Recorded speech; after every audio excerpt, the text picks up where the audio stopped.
Hello po, magandang araw po. Welcome back sa aking munting channel. Ako po ay mag-install ngayon ng 1 gang, 2 gang outlet at saka 3 gang single switch na para sa ilaw. Ito po ay basic wiring para sa ating bahay. Ngayon po, sana po panoorin nyo ito para mapulutan nyo ng kaalaman tungkol sa basic wiring connection para sa ating bahay. Sana po mag-subscribe kayo sa aking munting channel at mag-like, mag-comment at pindutin yung notification bell para updated po kayo sa aking mga susunod na i-upload. Ngayon po, marami na po akong mga in-upload. Sana po panoorin na lang ninyo at nandoon na po lahat yung aking mga in-upload para sa basic wiring connection sa outlet, ilaw, switches at saka mga breaker.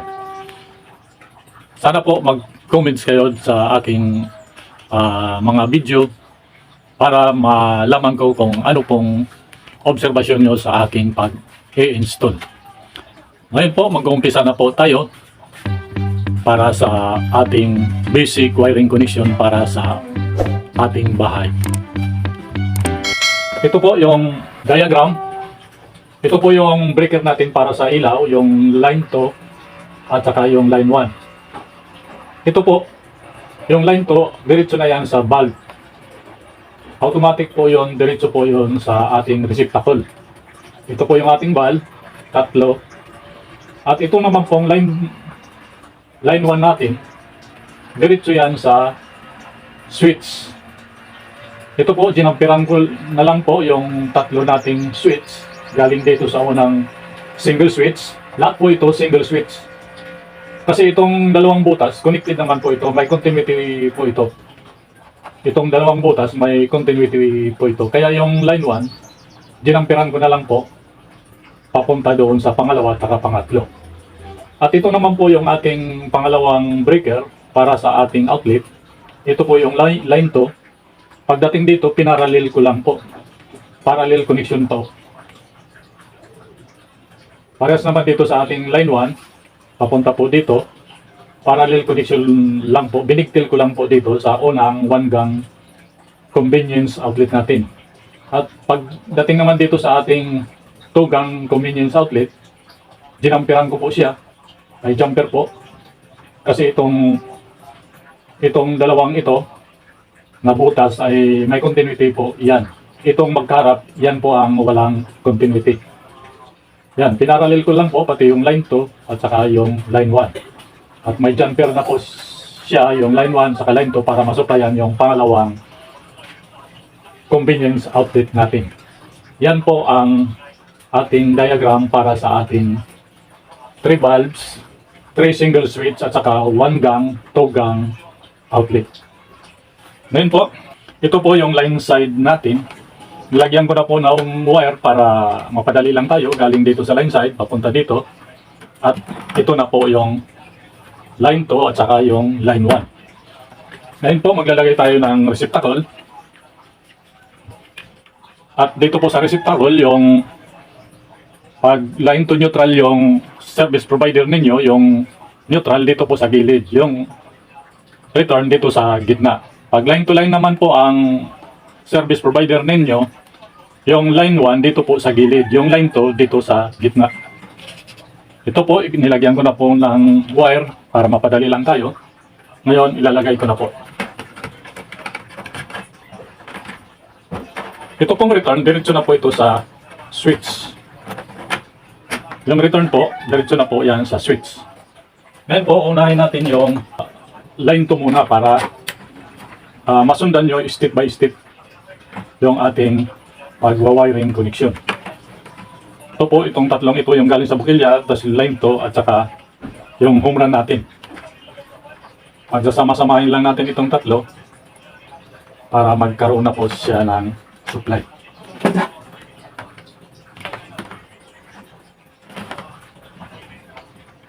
Ako po binabaluktot ko po ito para hindi po matalim dito sa ulahan. Kasi pwede po matusok ang ating electrical tape dahil matulis po dito sa unahan. Kaya ako po ay binabaluktot ko po yan para iwas po short circuit. Paglagay naman po ng electrical tape dito sa insulator, kung anong kakapal ng insulator ng wire, ganun din kakapal ang ilalagay nyo pag sa actual na po. Ako po dito dahil for demo purposes lang po, manipis lang po ang aking nilalagay. Yan, tapos na po tayo sa ating unang receptacle. Maglalagay naman tayo ng pangalawang receptacle. Ito pong return, diretso na po ito sa ating switch.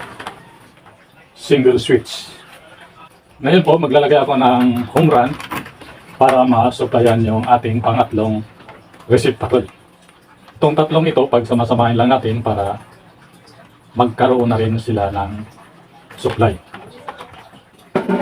Line to muna ating unahin para masundan nyo step by step po.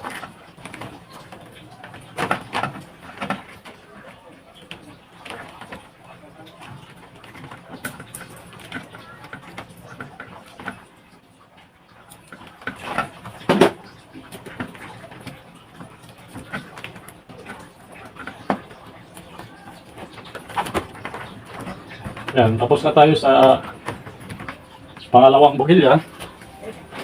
Lalagay naman natin yung pangatlong bukilya.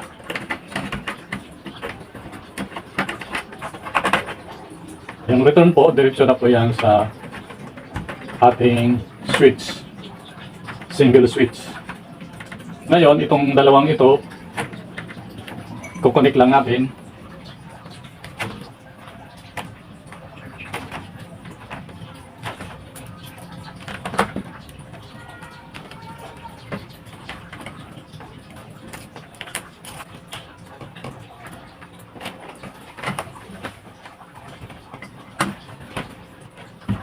Yan, tapos na tayo sa tatlong receptacle.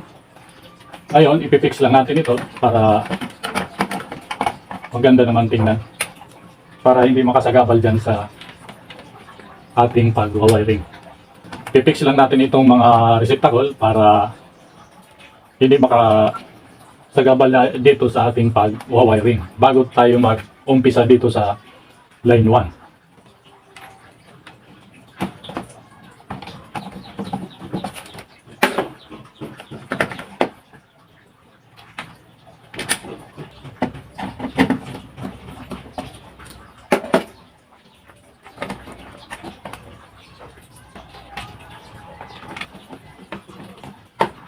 Yan, tapos na tayo maglagay ng mga receptacle.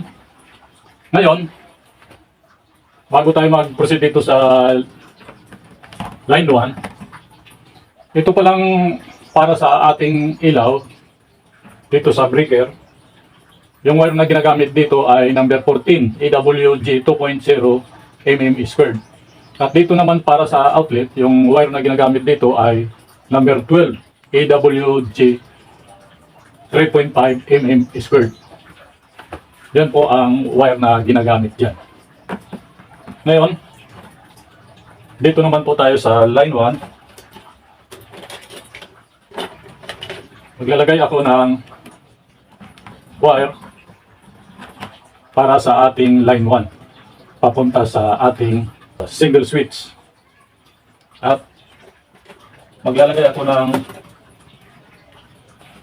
home run para sa ating pangalawang switch. Yung line 1 na natin ang ating tape i-install. Itong tatlong ito, pag samasamahin lang natin yung papuntang switch natin at yung line 1 natin, yung supply, at yung home run natin dyan papunta sa pangalawang single switch.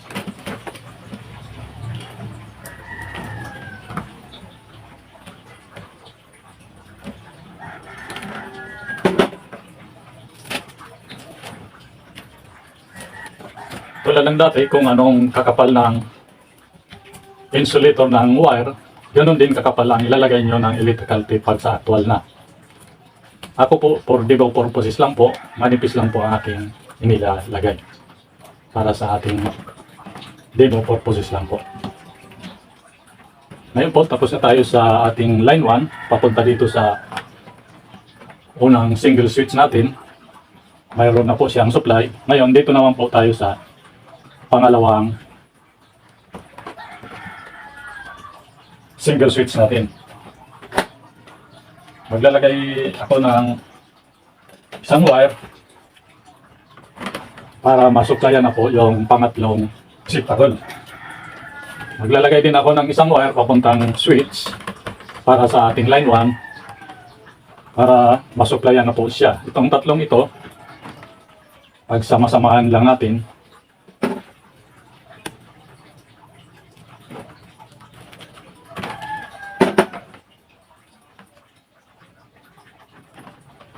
Itong tatlong ito, pagsama-samahin lang natin para magkaroon na siya ng supply.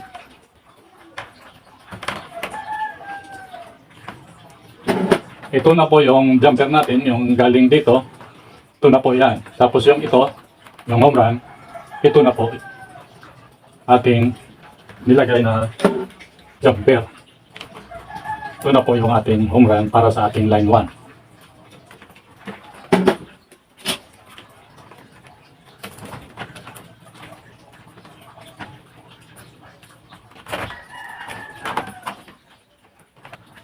Yan, tapos na tayo dito sa pangalawa. Maglalagay din ako ng wire para sa ating pangatlong single switch. At itong dalawang itong line 1, pag samahin lang natin para magkaroon na po siya ng supply.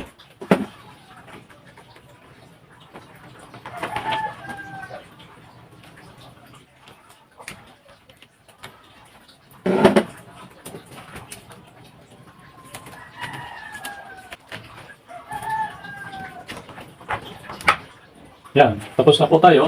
May kanya-kanya ng supply yung ating tatlong single switch. Ngayon po, ilalagay na po natin yung return dito po sa may on. Yung line 1 dito po sa may off. Ito po yung return dito po sa may on. Ilalagay ko na po. Yan. At ito naman po yung line 1 dito po sa may off. Yan.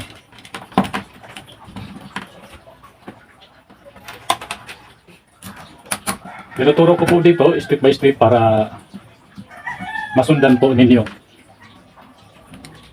Yan. Lagyan natin ng takip. At dito naman po tayo sa pangalawang single switch. Tulad ng dati, yung return dito sa may on. Yung line 1 dito po sa may off. Ito po yung return dito po sa may on.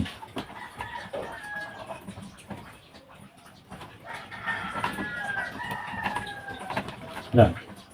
Ito po yung line 1 dito po sa may off.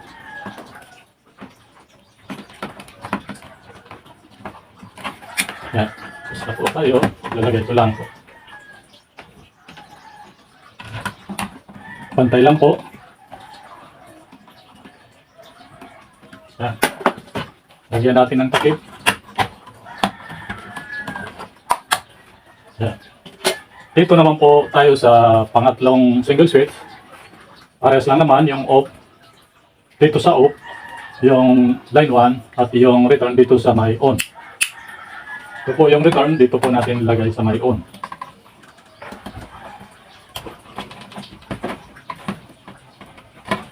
At itong line 1 natin dito sa may off. Yan.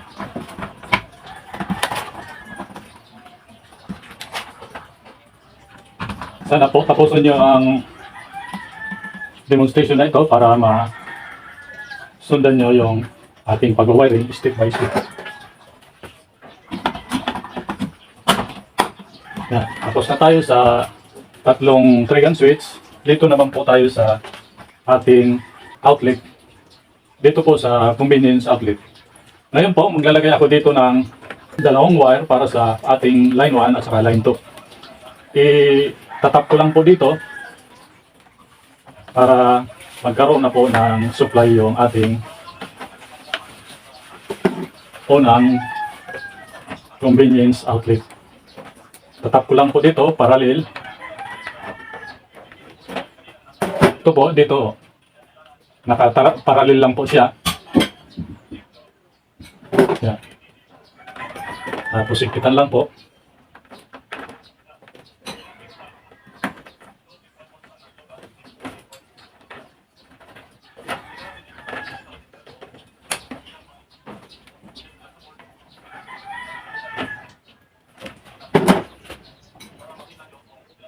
Lagyan natin ng electrical tape. Binalatan ko na po ito para mapadali lang tayo.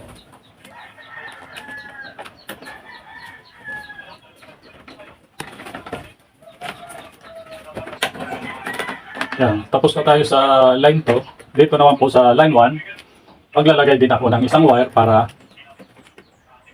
masupplyan na po yung para sa ating line 1.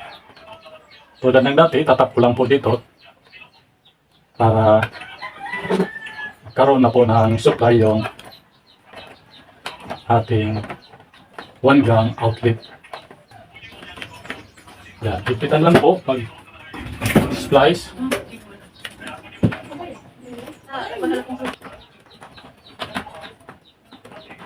Yan po. May kanya-kanya na po siyang supply. Ngayon po, ilalagay ko na po itong ating 1 gang outlet, convenience outlet.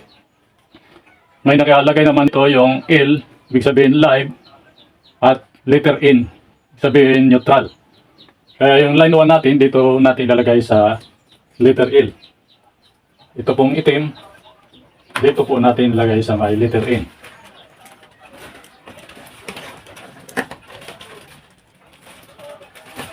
Yan. At ito naman pong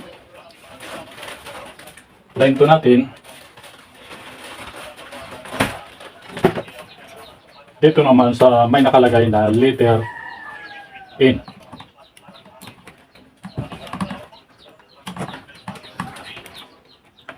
Yan.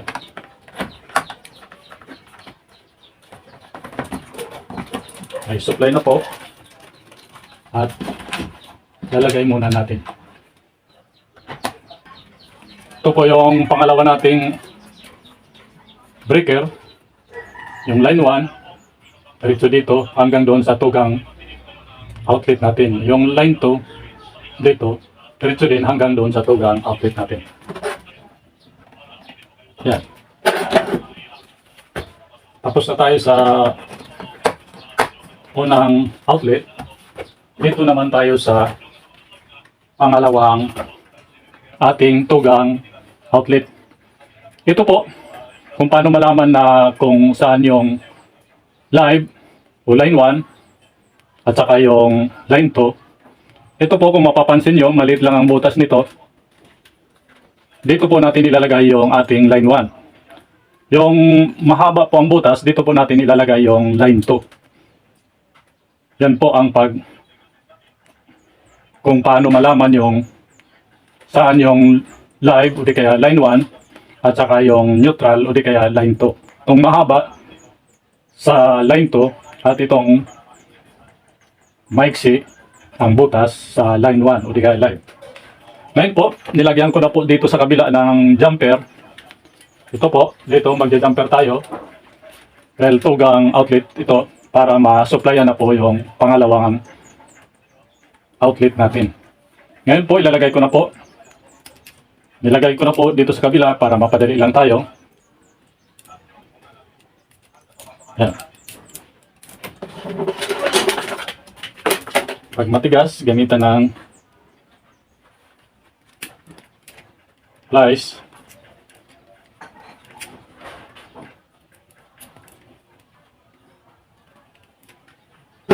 Yan. May jumper na po. Ito po. Yan. Ngayon, ito po yung ating line to. Dito natin ilalagay sa ating line to. Itong puting ito. Dito natin ilalagay. Yan. At yung line 1, dito natin ilalagay sa may itim na jumper.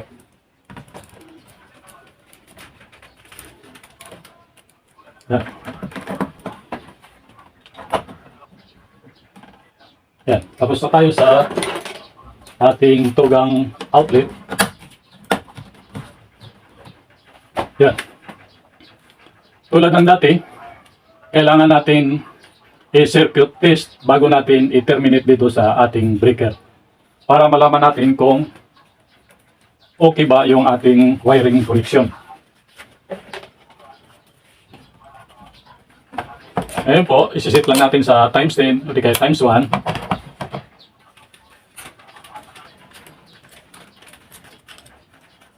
Yan, functional naman yung ating multitester. Pag nilagay ko po dito sa line 1 sa line 2, pag pumalo po siya, ibig sabihin may mali sa ating connection. Pag hindi po siya pumalo, ibig sabihin okay po yung ating connection. Ngayon po, ilagay ko po dito sa line 2, shortage ko muna, functional naman. Ngayon, ilalagay ko na po dito sa line 1 natin. Yan, hindi po siya pumalo. Ibig sabihin okay po yung ating wiring connection. At dito naman po sa ating outlet, tulad din ng dati, pag pumalo po siya, ibig sabihin may mali sa ating connection. Pag hindi po siya pumalo, ibig sabihin okay po yung ating connection. Lagay ko na po. Yan. Hindi po siya pumalo. Shortage ko po. Functional naman. Yan. Hindi po siya pumalo. Ibig sabihin okay po yung ating connection. Ngayon po, ilalagay ko na po dito sa breaker dahil okay naman yung ating connection.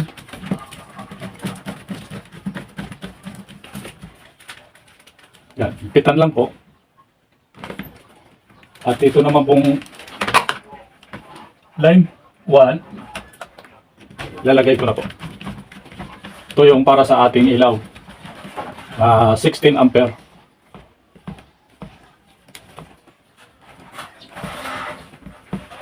Yan, pitan lang po. Yan. Dito naman po tayo sa ating convenience outlet. 20 amperes po ito. Ang ginagamit dito na wire ay number 12 AWG 3.5 mm squared. Ito naman pong line 1 natin ang ilalagay ko.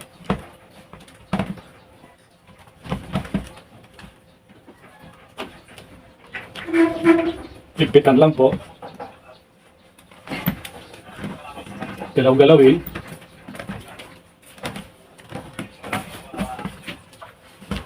Yan. Ngayon po, dito naman tayo sa ating main breaker na 63 ampere. Ito po ay galing sa service entrance natin. Tulad ng dati, ang ginagamit dito na wire, standard po, number 6 AWG 14 mm squared. Po yung ating main breaker na 63 ampere.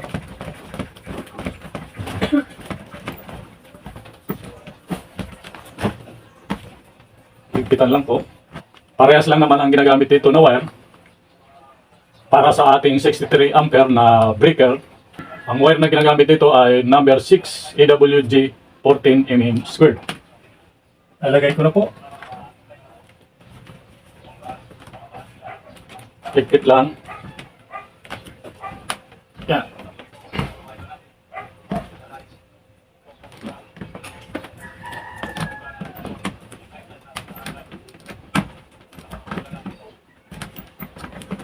Higpit lang.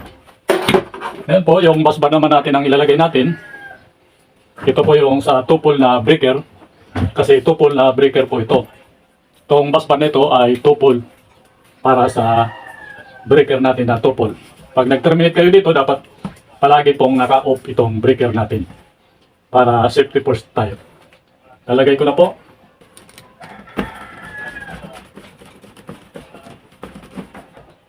Higpit lang.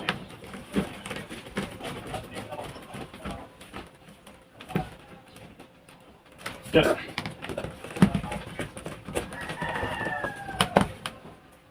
Higpitan lang po.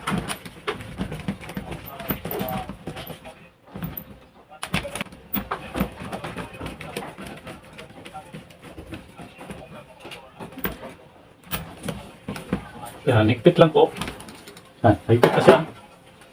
Ngayon po, dahil nailagay na natin yung ating mga wire at saka yung bus bar, yung valve naman natin ang ilalagay natin.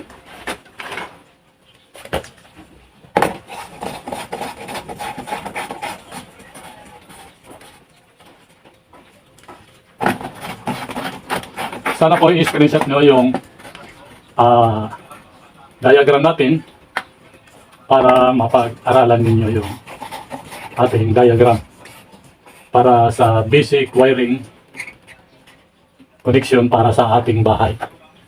Ngayon po, tapos na tayo maglagay ng bulb, ipapower on ko na po para malaman natin kung okay ba yung ating pag-wiring connection at pag-i-install. I-on ko na po. Yan, mayroon na pong supply. Ngayon, susukatin natin kung talagang mayroon bang pumapasok dito na power. Nasa ohms tayo, kailangan iset natin sa 250 AC volts bago kayo mag sukat ng voltahe dito. Dahil kung nakalimutan ninyo, nasa ohms tayo kanina, nagdirekta ka agad kayo nagsukat ng voltahe dito, masisira po ang inyong multi-tester. Ngayon po, nakasit na sa AC volts, susukatin ko na po. Yan. 225 volts po ang masusukat sa ating multi-tester. Dito po sa digital tester, i-select lang sa volts at select sa AC. Lagyan natin ng ilaw. Ayan, susukatin natin dito kung ilan bang masusukat dito sa ating digital tester. Nasa select na sa AC at saka select na sa volts. Ngayon, susukatin ko na po. Yan. 220.2 ang nasusukat. Ibig sabihin, may supply na po tayo. Ngayon po, i-on ko na po dito sa ating main breaker para malaman natin kung okay ba yung ating wiring connection. Ito po, i-on ko na po. At unahin natin yung para sa ating ilaw, 16 ampere. Yan po. I-on ko po kung iilaw ba ito unang valve natin. Bukong ko na po. Yan, umilaw po. Yan. Dito naman po sa pangalawa. Yan. Umilaw po. Pangatlo. Yan. Umilaw po. At dito naman po sa ating 20 amperes na para sa ating outlet. Yung ko na po. Ngayon po, may socket bulb ako dito. Susubukan natin kung mayroon pong para sa ating outlet. Yan po. Yan. Umilaw po. Dito naman po sa ating pangalawang tugang outlet. Yan. Umilaw po siya. On, off, on, off, on. At yan po. Gumana po siya. I-off ko yung para sa ilaw. Dito sa breaker. Yan, nag-off po siya. I-on ko po. At i-off ko po itong para sa ating outlet. I-on ko po ulit. Yan, nag-off po siya. I-on ko po ulit. At i-off ko po dito sa main breaker natin na 63 ampere. Yan, nag-off po. I-on ko po. Yan. Okay po yung ating wiring connection para sa ating basic wiring connection para sa ating bahay. Ngayon po, lagyan natin ng takip.